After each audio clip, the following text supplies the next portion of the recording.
Hello children, welcome to class 10, fourth chapter, the age of industrialization. We will try to understand the chapter in a broader perspective.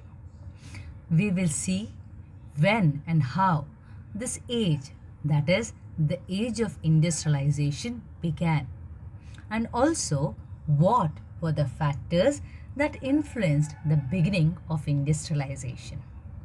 Let me tell you, we will not restrict ourselves only to see the development of the industries, but we will also understand the impact that accompanied the growth of industrialization, like the evolution of the industries from the smaller houses to large industries, and also the impact of the same on the society, not only in terms of economic perspective, but also in terms of various spheres of the society.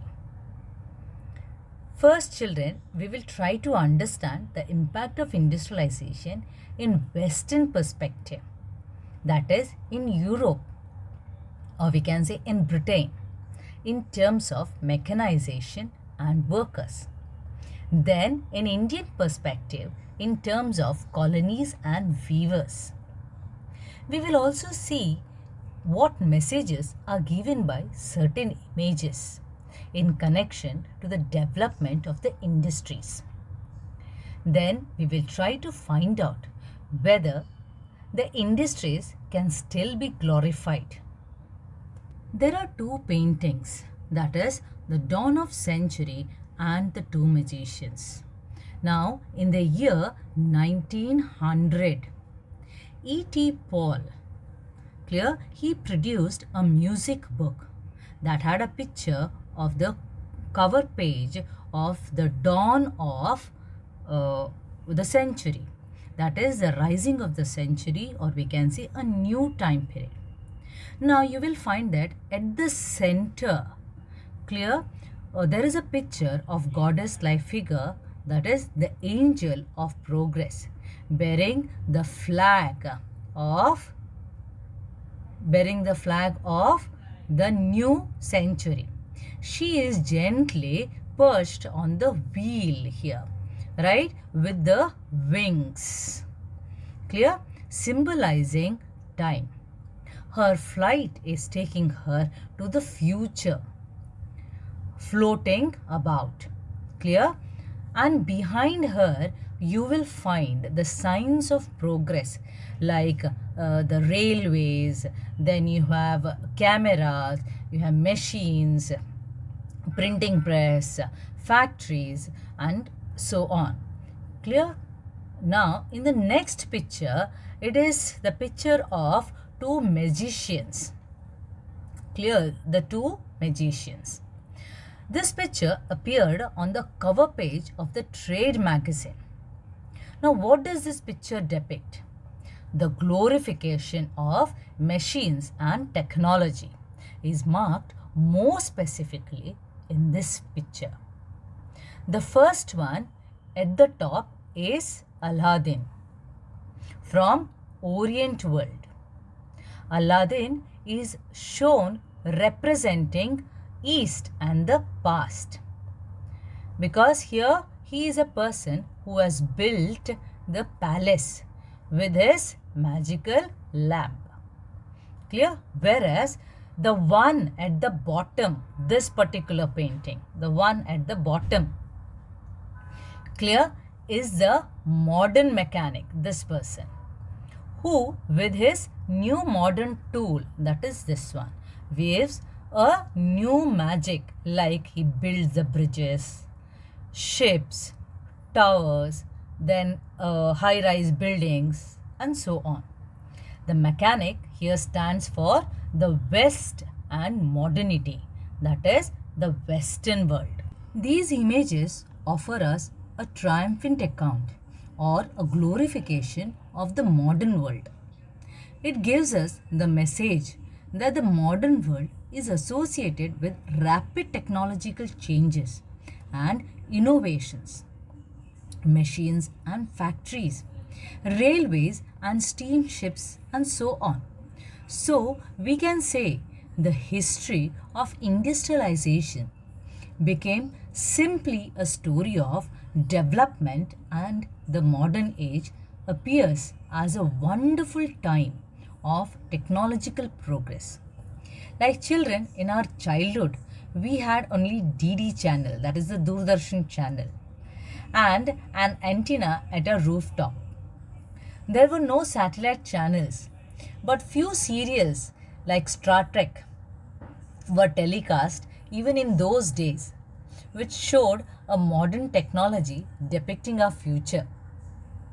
So, those images and associations have now become a part of popular imagination. A debate arose on those paintings, like, do you see a rapid industrialization as a time of progress and modernity? Don't you think that the spread of railways and factories and the construction of the high rise buildings and the bridges a sign of society's development? And how do you relate to these ideas? Is industrialization always based on the rapid technological development? As I said earlier, can we today glorify continuous mechanization of all works? So many questions come to our mind, isn't it? We will get the answers for our questions gradually through the history of industrialization. Here we are going to see what was the proto-industrialization before the Industrial Revolution began. Then, why did the merchants in England head towards the countryside? What were the trade guilds and how did they control the trade? What made the peasants to agree to work for the merchants? And also, how a commercial relationship was established between the cities and the countryside before the Industrial Revolution began. Children, very often we associate the industrialization with the growth of the factory industry. When we talk about the industrial production, we refer to the factory production. And similarly, when we talk about the industrial workers, we mean the factory workers. Histories of the industries very often begin with the setting up of the first factories. But children, do you know there was a problem with such ideas? Even before the factories began to cover the large landscape in, we can say, in England and Europe, there was a large scale production for an international market, and it was not based on factories. Therefore, many historians referred this phase of industrialization as proto-industrialization. So, proto means the first, or we can say early or initial phase of something. Here it is initial phase of industrialization. Therefore, we can say proto-industrialization was a stage when the large-scale industrial production took place in the absence of modern factories for the international market. I hope children you are clear with the concept of proto-industrialization. What is proto-industrialization? Once again, it was the stage when the large-scale industrial production took place in the absence of modern factories for the international market. Now, in the 17th and the 18th centuries, merchants from the towns in the Europe started moving to the countryside, supplying money to the peasants and the artisans, persuading them to produce for the international market. Now here, if you see this particular image, it says that prior to the Industrial Revolution and even during its early years, entrepreneurs, that is the merchants. They provided the poor families with raw materials for spinning, weaving and garment making in their own houses. The early 19th century, this particular painting or a print is of the English family of the early 19th century, which is showing you sewing uniforms for the British Army under the domestic, or putting out the system, that is showing a system, right, that prevailed before the factory system came into existence. Am I clear, children, here? Okay, now with the expansion of world trade and the acquisition of the colonies in different parts of the world, the demand for the goods also began to grow. Demand for goods grew worldwide with an expansion of world trade and colonies. But merchants could not expand production within the towns. Why is it so? Because the urban crafts and the trade guilds were powerful. Now, what were these guilds? They were the associations of the producers that trained the craftsmen and maintained control over the production. They also regulated the competitions and the prices. Not only that, they restricted the entry of the new people in the trade. Rulers granted different guilds the monopoly right to produce and trade in specific products. Therefore, it became difficult for the merchants to set up business in towns, as a result of which they turned to the countryside. Now, in the countryside, poor peasants and the artisans began working for the merchants. In class 9, children, you have already seen in the textbook that it was a time when the open fields were disappearing. The common fields were being enclosed, as a result of which the cottagers and poor peasants who had earlier depended on common land for survival, like gathering firewood, berries, vegetables, hay and straw, now had to look for alternative sources of income. Many had small plot of land which could not provide work for all the members of the household. Hence, when merchants came and offered advances to produce goods for them, the peasants' households immediately agreed.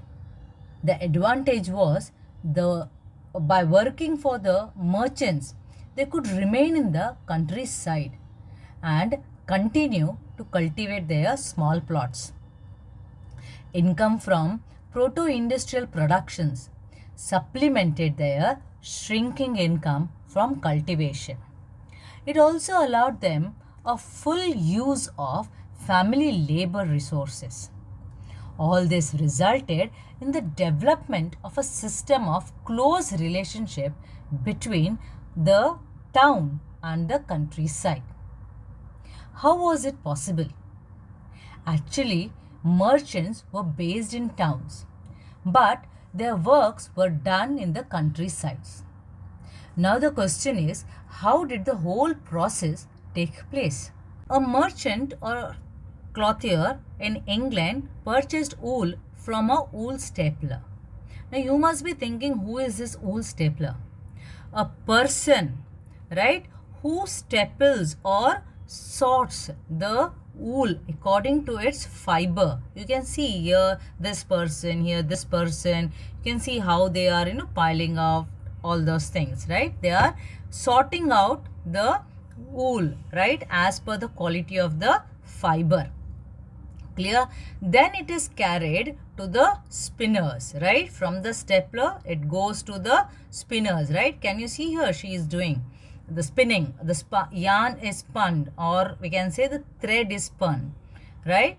Then it is taken to the next level, right? Taken to the next level, and that is to the weavers, and from the weavers to the fuller and the dyer, right? That is Now, you must be thinking, who is this fuller, right? A fuller is a person who fulls, that is, who gathers the cloth by pleating, right? Gathers the cloth by pleating. So from fuller, it goes to the dyer for dyeing the cloth. Clear? Now, these goods, right, once this process has taken place, the finishing was done in London before the export merchant sold the cloth in the international market. Therefore, London came to be known as a finishing center. Thus, we can say the proto-industrial system was a part of a network of commercial exchanges. It was controlled by the merchants, and the goods were produced by a vast number of producers working within their family farms and not in the factories. And also, each stage of production involved around 20 to 25 workers who were employed by each merchants. This meant that each clothier, that is, each cloth merchant, was controlling around hundreds of workers. So children, in this part of our chapter, we have cleared our concept with two images, that is of the dawn of the century and the two magicians glorifying the modern world. We came across with the concept of why the historians mentioned the period before industrial revolution as the proto-industrialization. Also, we tried to clear our doubts with why England's merchants moved towards the countryside, the concept of trade guild, why peasants agreed to work for the merchants, and also the level of commercial exchange. Now children, in the next part of our chapter, we will see when were the factories started to establish in England, what were the symbols of the new era, and what changes underwent. What were the inventions in the process of the production? How rapid was the process of industrialization? And also, does industrialization only meant the growth of factory industries? So children, go through the chapter very well. Take good care of your health and see you in the next class. Till then, goodbye.